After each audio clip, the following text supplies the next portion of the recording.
বন্দে ভারত মানে রাজকীয় অভ্যর্থনা। বন্দে ভারত মানে রাজকীয় খাওয়া দাওয়া।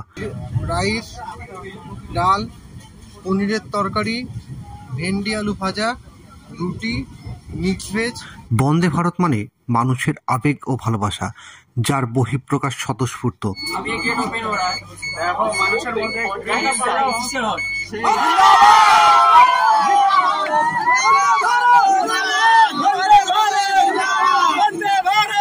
বন্দে ভারত মানে আরো অনেক কিছু, যার সবটা জানতে গেলে আমাদের ব্লগটা আপনাদের অবশ্যই দেখতে হবে।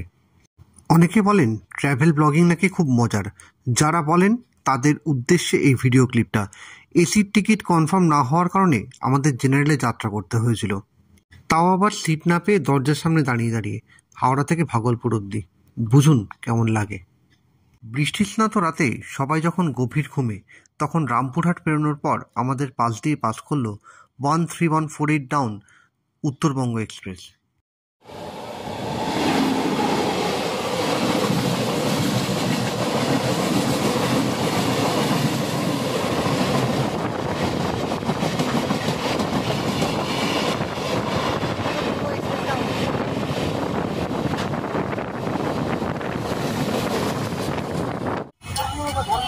গুড মর্নিং, নমস্কার। আজ 15 সেপ্টেম্বর 24, ঘড়িতে সকাল 10টা 10। এই মুহূর্তে দাঁড়িয়ে আছি ভাগলপুর রেলওয়ে স্টেশনের ঠিক সামনে। আর আজকে আমরা ভাগলপুর কেন এসেছি সেটার উত্তর তো অবশ্যই দেবো। তার আগে ভাগলপুর সম্পর্কে দু একটা কথা বলে নিই। ভাগলপুর এমন এক শহর যাকে সিল্কের শহর বলা হয়। বিহারের তৃতীয় বৃহত্তম শহর এবং তৃতীয় ব্যস্ততম শহর। বনফুল, বাংলা সাহিত্যিক বনফুলের নাম তো আপনারা সবাই শুনেছেন। যার আরেকটা হচ্ছে বলাইচাঁদ মুখোপাধ্যায়। বলাইচাঁদ মুখোপাধ্যায়ের জন্মভূমি এবং কর্মভূমি প্রথম জীবনে কিন্তু এটাই ভাগলপুরে ছিল। পরবর্তীকালে বলাইচাঁদ মুখোপাধ্যায় বুদ্ধকে ঠিক করে গেছিলেন এই বাংলা সাহিত্যের বিভিন্ন রকম শহরটিকে, বাংলা সাহিত্যকে কিন্তু সমৃদ্ধ করেছিলেন। আচ্ছা, একটা কথা বলুন তো সবাই, আমি একটা প্রশ্ন আপনাদের উদ্দেশ্যে রাখছি। ভারতের জাতীয় জলজ প্রাণী কি? অনেকেই হয়তো উত্তর দিতে পারবেন, আবার অনেকে দিতে পারবেন না। তো যারা জানেন তাদের উদ্দেশ্যে আমার অনুরোধ, কমেন্ট বক্সে কমেন্ট করে অবশ্যই জানাবেন ভারতের জাতীয় জলজ প্রাণী কি। কেন কথাটা বললাম, ভাগলপুরে এসে কেন কথাটা বলছি, তার উত্তরটা কিন্তু আপনাদের কমেন্টের পর আমি অবশ্যই দেবো। এই স্টেশনে মোট 6টা প্ল্যাটফর্ম আছে। ভাগলপুর রেলওয়ে স্টেশন হচ্ছে মালদা ডিভিশনের হাইয়েস্ট রেভিনিউ আর্নিং স্টেশন এবং A1 category station Malda division. আর ভাগলপুর রেলওয়ে স্টেশনে লাইন মিস করেছে: Sahebganj loop line, Bhagalpur Deoghar line এবং ভাগলপুর গোড্ডা লাইন। এই 3টে লাইনের মিটিং পয়েন্ট এটা। তো চলুন আগের দিকে এগোই আর ভাগলপুর সম্পর্কে আর কটা কথা বলি। 1861 সালে এই স্টেশন চালু হয়। ইলেকট্রিফিকেশন হয়েছে 2019 সালে। এখানে প্রতিদিন প্রায় 100 জোড়া এক্সপ্রেস ট্রেন এবং 44 জোড়া প্যাসেঞ্জার ট্রেন যাতায়াত করে। আশা করি এতক্ষণে আপনারা বুঝতেই পারছেন ভাগলপুর আমরা কেন এসেছি। ভাগলপুর এসেছি আজকে আমরা ভাগলপুরের মানুষের বহুদিনের ডিম্যান্ড ভাগলপুর হাওড়া বন্দে ভারত এক্সপ্রেসের যেটা প্ল্যাটফর্ম বন্দে ভারত, সেটা আমি পরে আপনাদেরকে দেখাচ্ছি। সেই বন্দে ভারত এক্সপ্রেসের উদ্বোধনী অনুষ্ঠানে আজকে আমরা অংশ নিতে এসেছি ভাগলপুরে। ধন্যবাদ ভারতীয় রেলকে, ইস্টার্ন রেলওয়ে জোনের মালদা ডিভিশন এবং হাওড়া ডিভিশনের কর্মকর্তাদের, যে ওনারা আজকে আমাদেরকে এখানে আসার সুযোগ দিয়েছেন, আমাদেরকে আমন্ত্রণ জানিয়েছেন, এরকম একটা ইতিহাসের সাক্ষী হওয়ার সুযোগ দিয়েছেন। সেই জন্য আমাদেরকে অসংখ্য ধন্যবাদ এবং আমাদের কৃতজ্ঞতা। আর আজকে বন্দে ভারত এক্সপ্রেসে আমরা যাত্রা করবো ভাগলপুর থেকে হাওড়া। আজ থেকে 10 বছর আগেও কিন্তু আমরা চিন্তা করতে পারতাম না যে আমাদেরও দেশে সেমি হাই স্পিড বা হাই স্পিড কোনো ট্রেন হবে। কিন্তু প্রধানমন্ত্রী নরেন্দ্র মোদীর কাছে আমরা কৃতজ্ঞ যে প্রধানমন্ত্রী নরেন্দ্র মোদী আমাদেরকে এই স্বপ্নটা দেখতে শিখিয়েছেন এবং শুধু স্বপ্ন দেখাননি, স্বপ্নটা বাস্তবায়ন করেছেন। তো সেই বাস্তবায়নের জন্য ওনাকে অসংখ্য ধন্যবাদ। এই হচ্ছে সেই টিকিট। ওয়েলকাম অন বোর্ড ইন্ডিয়ার ইন্ডিজিনিয়াস সেমি হাই স্পিড বন্দে ভারত এক্সপ্রেস। এই হচ্ছে পাসটা, যেটা আজকে আমরা ভাগলপুর থেকে হাওড়া সুভেনিয়ার টিকিট আজকে 15 সেপ্টেম্বর 2024 এই ডেটে আমরা পেয়েছি। এবং পরিষ্কার লেখা আছে এক্সপিরিয়েন্স দ্য ডিফারেন্স, মানে নর্মাল রেলের যা ট্রেনের সুবিধা আর সেমি হাই স্পিড ট্রেনের যে সুবিধা, এই দুটোর ডিফারেন্স কী সেটা চাক্ষুষ প্রমাণ করতে আজকে আমাদের এই নিবেদন। চলুন আমাদের সঙ্গে আপনারা এনজয় করবেন, দেখা হবে। এবার একটু আগে যে সাহেবগঞ্জ লুপ লাইন নিয়ে কথা বললাম সেটার সম্পর্কে কয়েকটা কথা বলি। এই লুপ লাইন খানা জংশন এবং কিউল জংশনের মধ্যে কানেক্টিং বা যোগাযোগ সংযোগকারী লাইন। আগে এই লাইনটা হাওড়া দিল্লি মেন লাইনের অংশ ছিল। 1866 সালে এই লাইন চালু হয়। পরে শর্ট রুট ভায়া আসানসোল তৈরি হওয়ার পর লাইনটা তার আগের গুরুত্ব হারিয়ে এখন নিজস্ব স্বকীয়তা নিয়ে বজায় আছে। আজ বন্দে ভারতের উদ্বোধনী অনুষ্ঠানের জন্য ভাগলপুর রেল স্টেশনে যেন সাজো সাজো রব পড়ে গেছে। ভাগলপুর সম্পর্কে অনেকগুলো কথাই তো বললাম, এবার বন্দে ভারত, যার জন্য আমাদের আজকে এখানে আসা, সেই 02310 ভাগলপুর থেকে হাওড়াগামী বন্দে ভারতকে একবার চাক্ষুষ দেখার জন্য এবার আমরা যাই।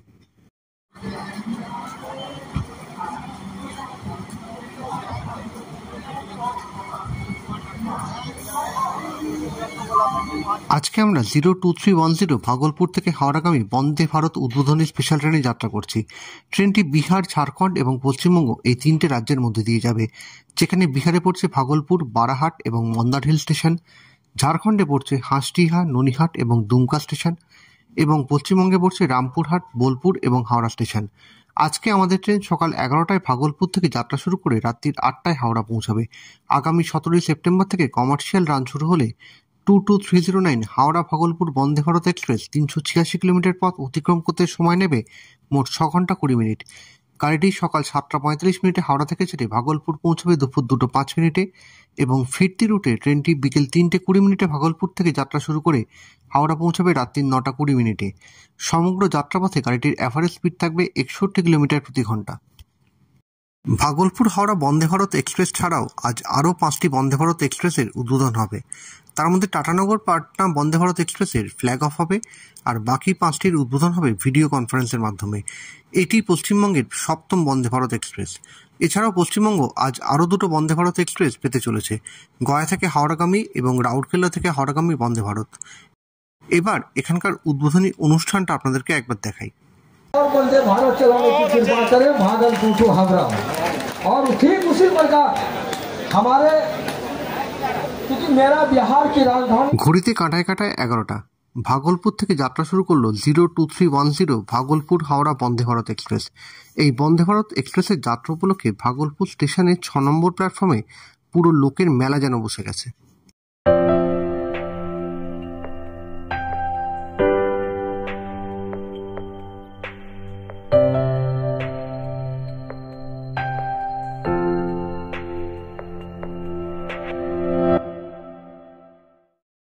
এবার বন্দে ভারত ট্রেনের ক্যাব ভিউটা আপনাদেরকে একবার দেখাই।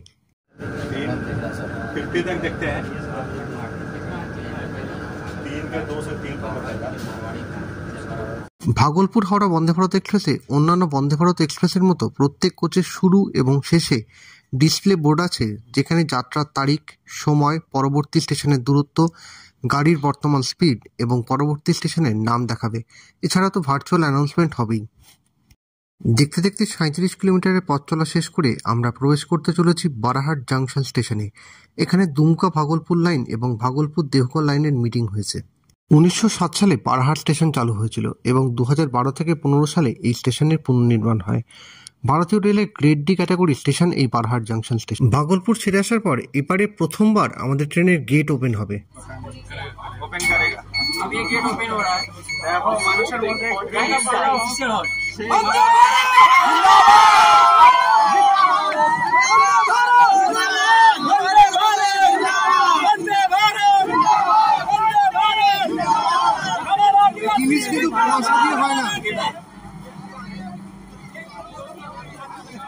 আমরা এই মুহূর্তে আছি ভারতীয় রেলের মালদা ডিভিশনের অন্তর্গত বারাহাট জংশন স্টেশনে, আর এটা কিন্তু ভারতীয় রেলের গ্রেড ডি ক্যাটাগরি স্টেশন। এবারে দেখুন গ্রামের মানুষ কিভাবে বন্দে ভারতকে দেখতে এসছে। বন্দে ভারত দেখতে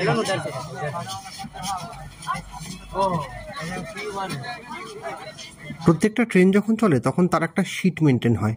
সেই শিটে কি কি আছে আর কি কি নেই সেটা অনেকে জানি, আবার অনেকে জানি না।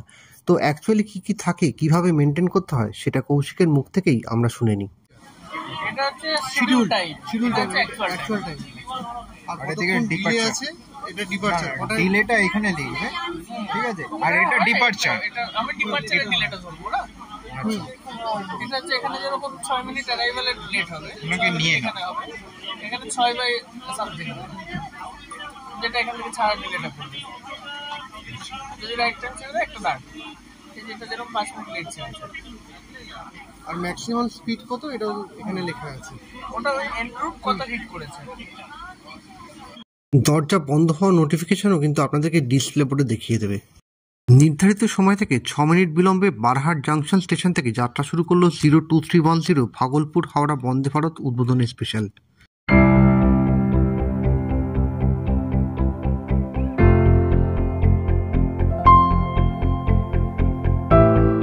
বারহাট ছাড়ার পর গাড়ির স্পিড মিটারের দিকে একবার চোখ যেতেই দেখলাম স্পিড তখন প্রায় 108। এবারে সামনে ফুটে উঠতে লাগলো ছোটনাগপুর মালভূমি অঞ্চলের এক অন্য রূপ। হাওড়া হরিদ্বার কুম্ভ এক্সপ্রেসের উপর বানানো ব্লগটায় অন্য রূপ দেখেছিলাম। যারা ওই ভিডিওটা দেখেননি তাদের জন্য লিঙ্কটা আমি আই বাটনে দিয়ে দিচ্ছি।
প্রাকৃতিক শোভা উপভোগ করতে করতে আমরা পৌঁছাতে চললাম আমাদের পরবর্তী গন্তব্য মন্দার হিল স্টেশনে।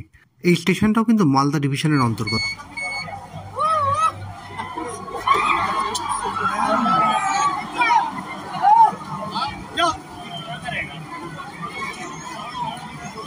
আমরা এই মুহূর্তে আছি আমাদের যাত্রাপথের দ্বিতীয় স্টপেজ মন্দার হিলে।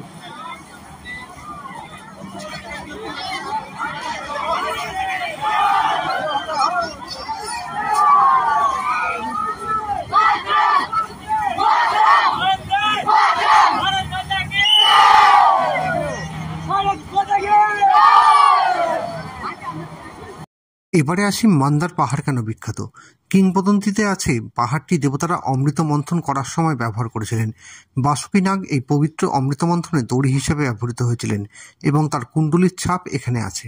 এই মুহূর্তে আছি আমাদের যাত্রাপথের দ্বিতীয় স্টপেজ মন্দার হিল স্টেশনে। মন্দার হিলের নাম তো অনেকেই জানেন আপনারা, যে বিখ্যাত জৈন তীর্থ হিসেবে কিন্তু মন্দার হিল খুব খ্যাত।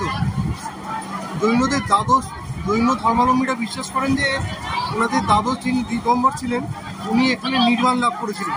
এছাড়াও পৌরাণিকভাবে হিন্দুদের কাছেও কিন্তু মন্দার হিলের গুরুত্ব আছে। বলা হয় যে যখন ভগবান বিষ্ণু বামন অবতার রূপে বিশ্ব ব্রহ্মাণ্ডকে যখন 3 ধাপে কভার করতে গেছিলেন তখন এক পা তিনি বিষ্ণু পাহাড়ে রেখেছিলেন এবং এক পা তিনি মন্দার হিলে মন্দার পাহাড়ে রেখেছিলেন। এছাড়াও অনেকে বলে থাকেন যে এই মন্দার হিল জায়গাটা ভগবান শ্রীকৃষ্ণের বাসস্থান ছিল এবং এখানে উনি মধু রাক্ষসকে বধ করেছিলেন। তো যাই হোক,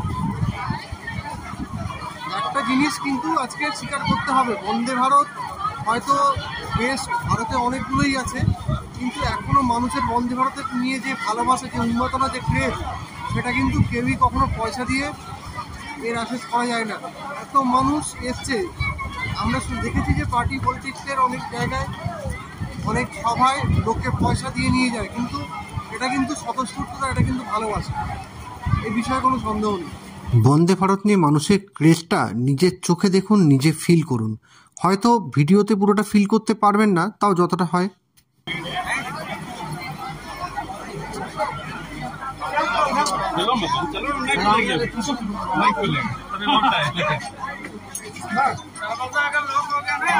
এবারে দেখুন ডিসপ্লে বোর্ডে দেখিয়ে দিচ্ছে কোন কোন স্টেশন কভার করেছি, কোথায় আছি এবং আগামী নেক্সট 2টো স্টেশন কি, পুরোটাই। ভারতবর্ষের অন্যান্য প্রিমিয়াম ট্রেনের মতো বন্দে ভারতেও সিটের নাম্বারিং ব্রেল পদ্ধতিতে করা আছে। এবারে নতুন ট্রেনের টয়লেটটা একবার দেখে নিই। মিরার, হ্যান্ড ড্রায়ার,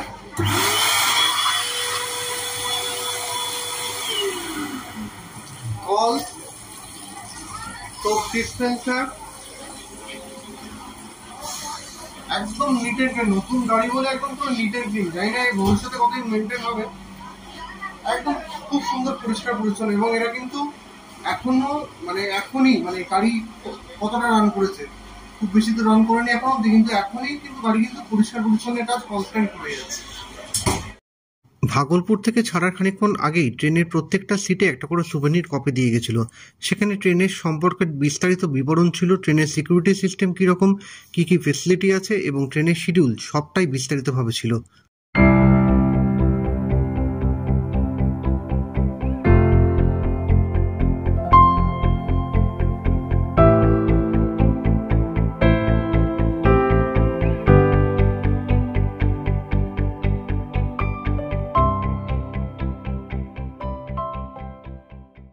যেহেতু উদ্বোধনী স্পেশাল, তাই প্রতিটি স্টেশনে আজ 20 মিনিট করে গাড়ি স্টপেজ। কমার্শিয়াল রানের ক্ষেত্রে মন্দার হিলের স্টপেজ মাত্র 2 মিনিট। অবশেষে আমাদের গাড়ি যাত্রা শুরু করলো মন্দার হিল স্টেশন থেকে। দুপুরে আমাদের লাঞ্চে কি কি দিয়েছে, শান্তনু বক্সটা আনবক্স করছে।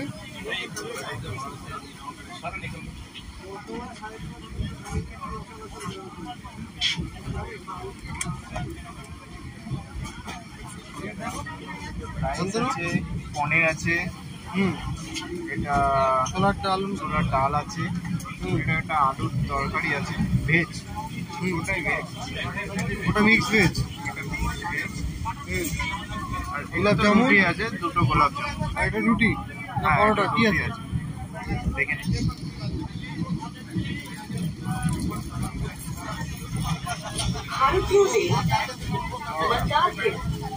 স্টেশন থেকে ওঠা সমস্ত যাত্রীদের স্বাগত জানাচ্ছে।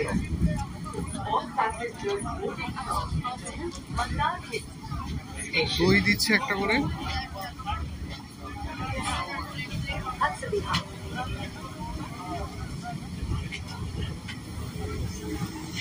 अगला स्टेशन টেস্ট কি ভাই কৌশিক, টেস্ট নিয়ে কিছু বলার? ফার্স্ট ইমপ্রেশনটাই ভালো লাগে। আর কোনো কালকে রাতে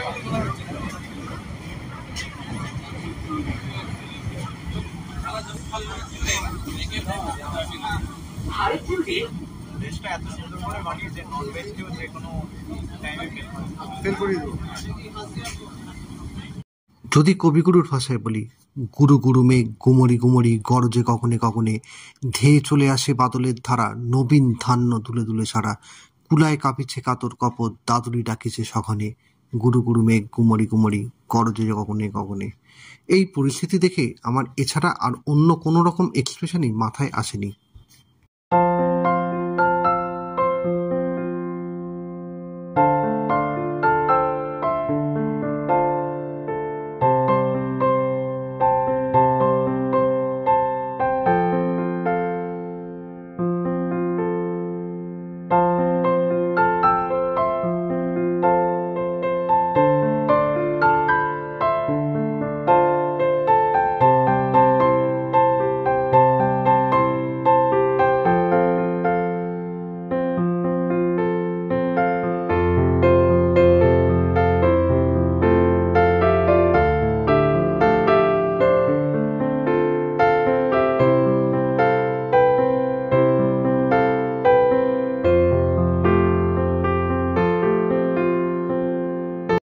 এবারে আমরা প্রবেশ করলাম ঝাড়খণ্ডে, আমাদের চতুর্থ কমার্শিয়াল হল্ট হালদিয়াতে।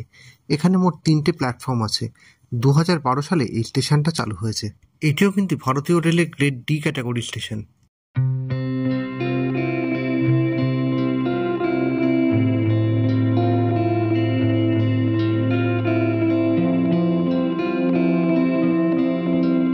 এবারে এতক্ষণ ধরে আপনাদের কেন বলছিলাম যে বন্দে ভারত হচ্ছে মানুষের ক্রেজ, মানুষের ভালোবাসা, মানুষের আবেগ, তার আরেকটা প্রকৃষ্ট উদাহরণ আপনাদেরকে দেখাই। चाचा वंदे भारत देखने के लिए आया है, वंदे भारत देखने के लिए कैसा लग रहा है? ठीक है, अच्छा लगा, कमाई अच्छा लगा, ঠিক। নির্ধারিত সময় থেকে 5 মিনিট বিলম্বে হাঁসটিয়া থেকে যাত্রা শুরু করলো বন্দে ভারত এক্সপ্রেস। হাঁসটিয়া ছাড়ার পর নজরে এলো কাশফুলের মেলা। মনে পড়লো এখন শরৎকাল, উমার আগমনের দিন গোনা চালু। কিন্তু এবছর আরজিকরের ঘটনায় আমাদের মনে উৎসবের সেই আমেজটা আর নেই। মনোভারাক্রান্ত একজন চিকিৎসকের ওই নির্মম হত্যায় জুনিয়র বোনটির অকালে চলে যাওয়া যেন মন কিছুতেই মেনে নিচ্ছে না। সমগ্র চিকিৎসক সমাজের কাছে ওই রাত এক অন্ধকারাচ্ছন্ন রাত। নীল নবঘন আষাঢ় গগন কুলো ঠাই আর নাহিরে, ওগো আজ তোরা যাসনে ঘরের বাহিরে। যদিও এখন ভাদ্র মাসের শেষ, কিন্তু প্রকৃতির এই রূপ দেখে কবির এই গানটার কথাই আমার মাথায় চলে এলো। যতই বারণ করা হোক না কেন, এই প্রকৃতি যেন সবাইকে চুম্বকের মতো টানে, আর এটাই অমোঘ টান। আপনি চাইলেও এড়াতে পারবেন না, যেমন আমরা পারিনি, আর পারিনি বলেই আমরা ছুটে চলেছি।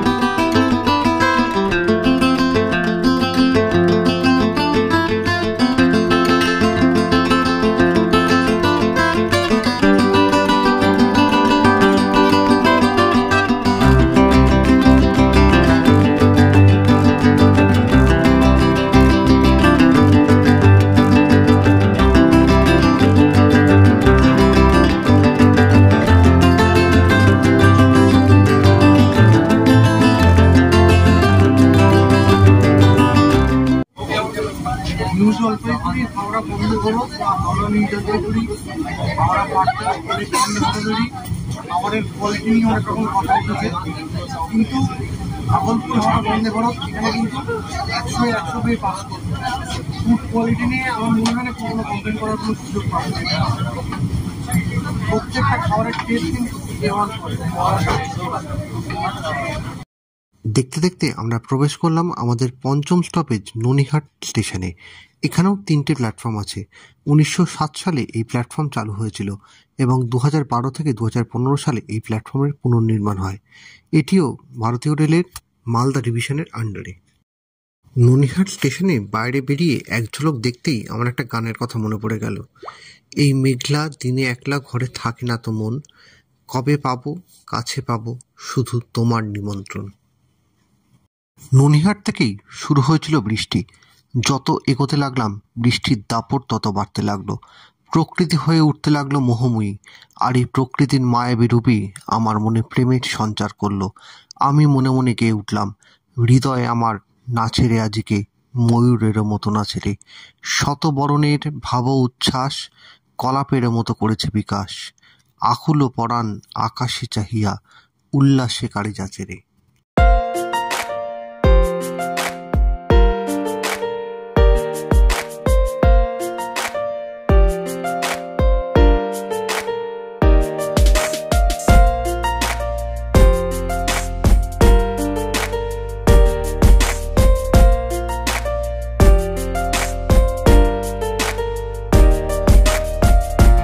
মুষলধারে হয়ে চলা বৃষ্টিকে সঙ্গী করে আমরা পৌঁছে গেলাম আমাদের যাত্রাপথের ষষ্ঠ এবং ঝাড়খণ্ডের অন্তিম স্টেশন দুমকাতে।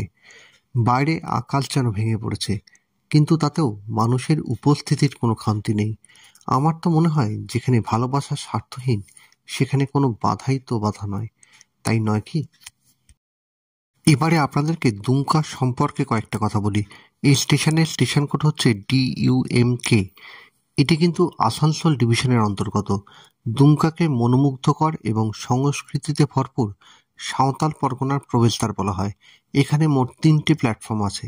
1855 সালে সাঁওতাল বিদ্রোহের পরে ভাগলপুর এবং বীরভূম জেলা থেকে সাঁওতাল পরগনা অঞ্চলকে পৃথক করা হয় এবং দুমকাকে তার সদর করা হয়। বর্তমানে দুমকা ঝাড়খণ্ডের উপরাজধানী। এবারে আসি সাঁওতাল বিদ্রোহের কথায়।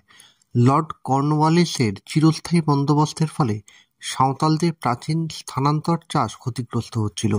তারা এই যুদ্ধ ঘোষণা করেছিলেন ইংরেজ মহাজন এবং ব্যবসায়ীদের বিরুদ্ধে। উদ্দেশ্য ব্রিটিশ সৈন্য এবং তাদের দোসর ব্যবসায়ী মুনাফাখোর এবং মহাজনের বিভিন্ন নিয়মনীতি থেকে নিজেদেরকে রক্ষা করা এবং একটি স্বাধীন সার্বভৌম সাঁওতাল রাজ্য প্রতিষ্ঠা করা। সিধু কানু এবং তাদের 2 ভাই এই বিদ্রোহের নেতা ছিলেন। দেখতে দেখতে বৃষ্টিকে সাথী করে আবার এগিয়ে চলা। ট্রেন দুমকা ছাড়ল দুপুর 2:55-তে।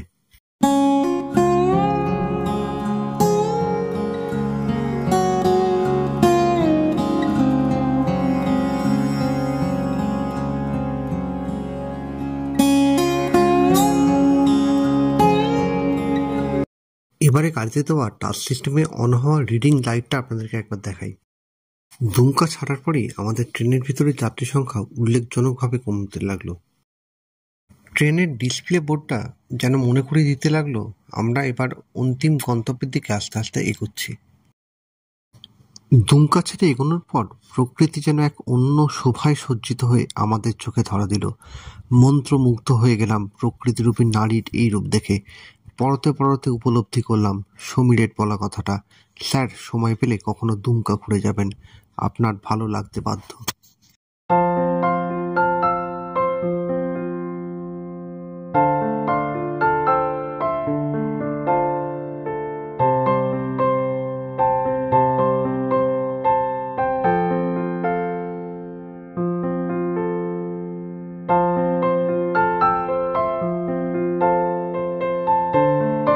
এতক্ষণ ধরে তো বলছিলাম গাড়ি কনস্ট্যান্ট ক্লিনিং চলছে, তা একবার নিজে চাক্ষুষ করে নিন।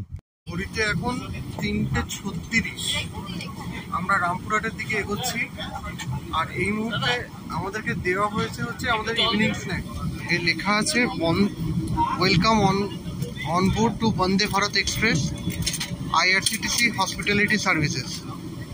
তোর আছে হচ্ছে একটা কচুরি, কাজুর বরফি, আচ্ছা এই যে ভ্যানিলা মাফিন, আর এইটা হচ্ছে লোটো চকো পাই, সেটার ভিতরে এইরকম একটা বস্তু আছে। এটা কোনোদিন আমি খাইনি, প্রথমবারই খাবো।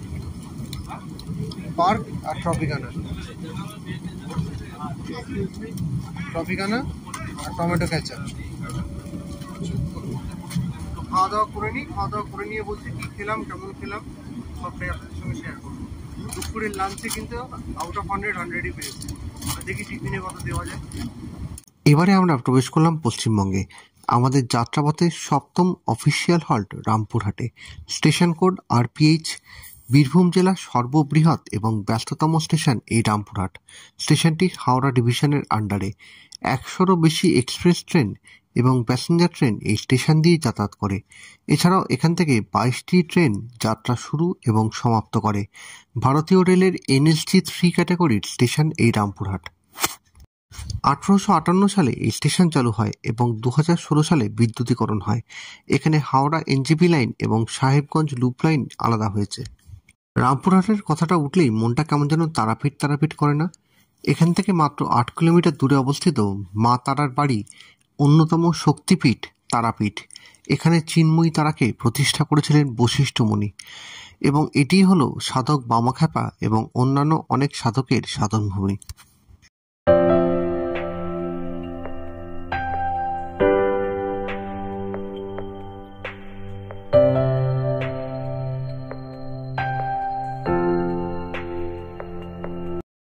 ট্রেন নির্দিষ্ট সময় থেকে 5 মিনিট বিলম্বে রামপুরহাট স্টেশন থেকে যাত্রা শুরু করলো, আর আমরাও ছুটে চললাম হাওড়ার পথে।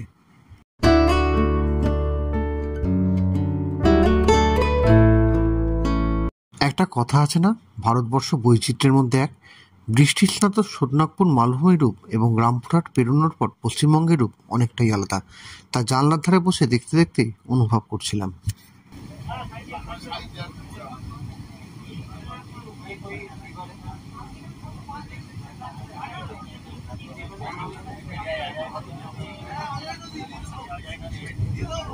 বন্দে ভারতে এখানে সুইচটা পুশ করলে ড্রাইভার সাহেবের সঙ্গে ডাইরেক্ট মাইক আছে কথা বলা যাবে। যে কোনো রকম সমস্যা হলে ডাইরেক্ট ড্রাইভারের সঙ্গে আপনারা এর থ্রু দিয়ে কথা বলতে পারবেন। अच्छा, आप आज के गाड़ी का IRCTC का स्टाफ है? नहीं, उसका लाइसेंस के अंदर काम करते हैं, IRCTC लाइसेंस। अच्छा, उन लोगों के साथ आप काम करते हैं जी। और ये तो आप दिखाए कि इसमें गर्म पानी आता है, अच्छा ठंडा पानी आता है, अच्छा, ये सब आपका देखिए आउटकेट है। अच्छा, इसमें खाना गर्म रहते हैं? हाँ, इसमें खाना गर्म होगा। ফ্রিজ ওকে, তিনটে ফ্রিজ আছে এই মধ্যে ট্রে ফ্রে রাখার জন্য আছে, এগুলো আছে। আচ্ছা, এগুলো সব ডিপ ফ্রিজ? হ্যাঁ, ডিপ ফ্রিজ আছে। আচ্ছা, ওকে। এখানে ডাস্টবিন আছে, খুবই ভালো ডাস্টবিন আছে। এখানে যা হবে কাঁচাগুলো এখানে আপনাদের आइए हम लोग आपके लिए एकदम। ভাগলপুর স্টেশন থেকে পথ চলা শুরু করে 240 কিলোমিটার পথ চলা অতিক্রান্ত। আমরা এই মুহূর্তে এসে পৌঁছেছি কবিগুরু স্মৃতিধন্য বোলপুর শান্তিনিকেতনে। যদি কবিগুরুর ভাষায় বলি, বাদল ও বাউল বাজায় রে এক তারা, সারা বেলা ধরে ঝড়ো ঝড়ো ঝড়ো। আচ্ছা, ভাল লাগলো না? তবে আপনার জন্য গ্রাম ছাড়া ওই রাঙামাটির পথ আমার মন ভুলায় রে। হ্যাঁ, ঠিকই ভেবেছেন, আমরা আছি বিশ্বকবির স্মৃতিধন্য বোলপুর শান্তিনিকেতনে। এবার বোলপুর নামটা কোত্থেকে এসছে সেটা বলি। নামটা এসছে বলি এবং পুর। বলি শব্দের অর্থ হচ্ছে বধ এবং পুর শব্দের মানে হচ্ছে শহর। এই স্টেশনের অফিসিয়াল কোড হচ্ছে বিএইচপি। এখানেও 3টে প্ল্যাটফর্ম আছে। এই স্টেশনটি হাওড়া ডিভিশনের অন্তর্গত। 1860 সালে প্ল্যাটফর্মটি চালু হয় এবং 2016 সালে এই প্ল্যাটফর্মের বিদ্যুতীকরণ হয়েছিল। এবার বোলপুর স্টেশনের সেলিব্রেশনটা একবার দেখে নিন।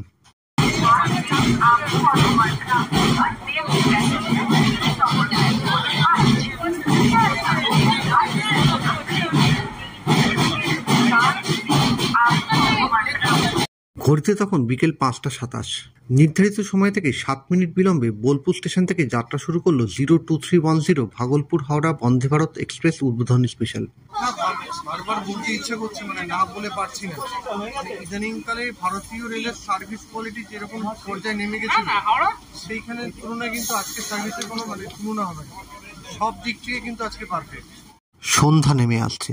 মেঘলা দিনে অন্ধকার তো আরো তাড়াতাড়ি হয়, তাই আর বাইরের ভিডিও করতে পারিনি। সময় সন্ধ্যে 6:10। বন্দে ভারতে রাত্রে ডিনার সার্ভ করেছে। আমি দেখাচ্ছি কি ডিনারে কি কি দিয়েছে। আজকে রাত্রে ডিনারে দিয়েছে রাইস, ডাল, পনিরের তরকারি, ভেন্ডি আলু ভাজা, রুটি, মিক্স ভেজ, প্রিকেল মানে আচার, মিক্সড আচার, আর হচ্ছে একটা রসগোল্লা। আর এখানে মনে হচ্ছে রুটি বা পরোটা কি আছে দেখছি।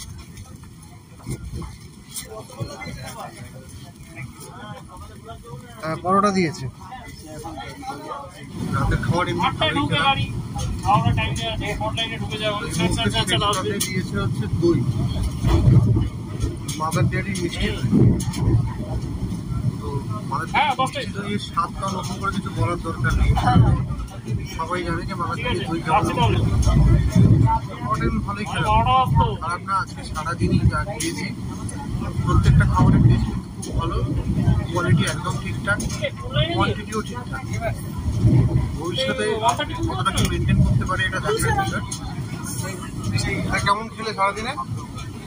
খাওয়া দাওয়া ভালোই খেয়েছি, টেস্ট মানে খাওয়ার খারাপ না। আর সেই সাথে হচ্ছে সার্ভিস খুবই ভালো লাগলো। আজকে ইনঅগ্রেশন স্পেশালে এত সুন্দর যে আমরা জার্নি করেছি, আর সেই সাথে এত সুন্দর একটা মুহূর্ত যে কাটিয়েছি সবার সাথে, সত্যি খুব ভালো লেগেছে। খাওয়া দাওয়া থেকে শুরু করে আড্ডা, ইয়ার্কি, মজা সব চলে যায়, খুব ভালো লেগেছে। হ্যাঁ, শুধু ডিনারটা এই যে রাত্রেবেলা দিয়ে দিয়েছে সেটা খাইনি, এটা বাড়ি নিয়ে যাচ্ছি, বাড়িতে গিয়ে খাবো।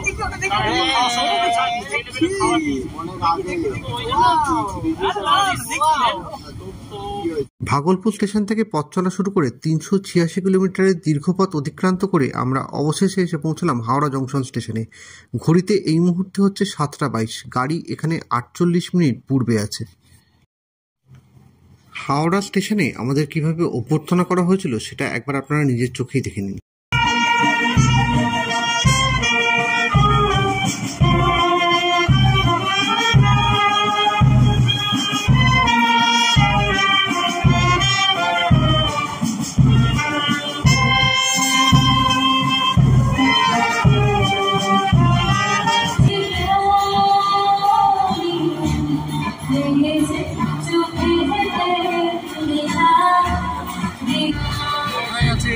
শেষ করাটা সব ভালো। আজকে বন্দে ভারতের যাত্রা কিন্তু ভালোভাবে এনজয় করলাম। 17 তারিখ থেকে যে সমস্ত যাত্রীরা এই গাড়িতে যাতায়াত